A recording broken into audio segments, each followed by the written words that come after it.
भाइयों, किसान भाई अपने गन्ने में खाद दवाई डाल रहे हैं, तो दिखाऊंगा मैं इन्होंने क्या क्या डाला है।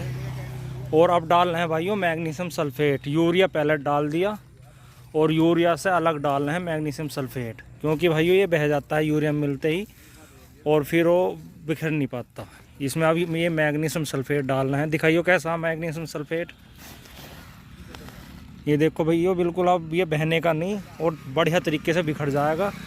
और इससे पहले इन्होंने भाइयों खूड़ डाला है यूरिया, और इसमें ही भाइयों एक शीशी ली थी जो किलोएंट्रा नीलीप्रोल आती है, उसकी जो कोराजन में टेक्निकल आता है वो लिया शिवालिक कंपनी का। और खूड़ वो यूरिया मिला के 150 ml यूरिया मिला के, और उसके बाद ये इन्होंने खूड़ डाला। लेकिन उसमें मैग्नीशियम सल्फेट नहीं लिया। मैग्नीशियम सल्फेट जो है अब ये लगा रहे हैं अलग से 10 किलोग्राम प्रति एकड़, मतलब कि 1 बीघे में 2 किलो के हिसाब से ये लगाया जा रहा है 10 किलोग्राम प्रति एकड़ मैग्नीशियम सल्फेट। और भाइयों मैग्नीशियम और फेरस गन्ने के लिए बहुत ही ज़रूरी हैं, ये ज़रूर देने चाहिए। किसान भाई नहीं लगाते इसे। मैग्नीशियम तो भाइयों 2 बार देना चाहिए किसान भाइयों को, एक स्टेम और एक भाइयों लास्ट में। इससे भाइयों पौधा बिल्कुल काला हो जाता है, ग्रोथ भी अच्छी करता है और भाइयों कल्ले भी अच्छे फूट के आते हैं, सभी कार्य करता है ये। और मैग्नीशियम की कमी हो जाती है तो भाइयों खेत बैठने से लगता है, पीला भी हो जाता है।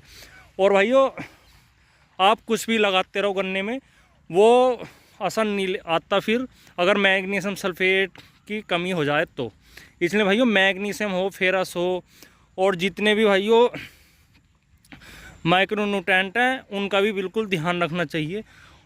क्योंकि कुछ किसान भाई तो भाइयों एक थैला आता गन्ना स्पेशल का, उसे लगा देते हैं, और कुछ किसान भाई अलग अलग से लेते हैं सभी तत्व और स्प्रे कर देते हैं या यूरिया मिलाकर डाल देते हैं। ज़्यादातर भाई गन्ना स्पेशल का ही थैला डालते हैं, हर कंपनी का आते हैं गन्ना स्पेशल के थैले। उसमें भाइयों जो गन्ने के लिए ज़रूरी तत्व हैं उसमें उसकी सबकी पूर्ति होती है। और गन्ना स्पेशल बहुत ही बढ़िया चीज़ है, किसान भाइयों को डालना चाहिए अलग अलग से। जैसे अब ये किसान भाई मैग्नीशियम अलग से डाल रहे हैं, फेरस अलग से, तो भाइयों उसमें अलग से डालने की ज़रूरत नहीं है। उस थैले में गन्ना स्पेशल के में सभी चीज़ होती है। और फिर किसान भाइयों को ये भी टेंशन नहीं रहती यार अब क्या लगाऊं। गन्ना स्पेशल का थैला भाइयों ज़्यादातर कंपनियां 10 किलोग्राम प्रति एकड़ के हिसाब से बताती हैं कि 10 किलोग्राम प्रति एकड़ के हिसाब से डालना चाहिए। लेकिन आप जहां से भी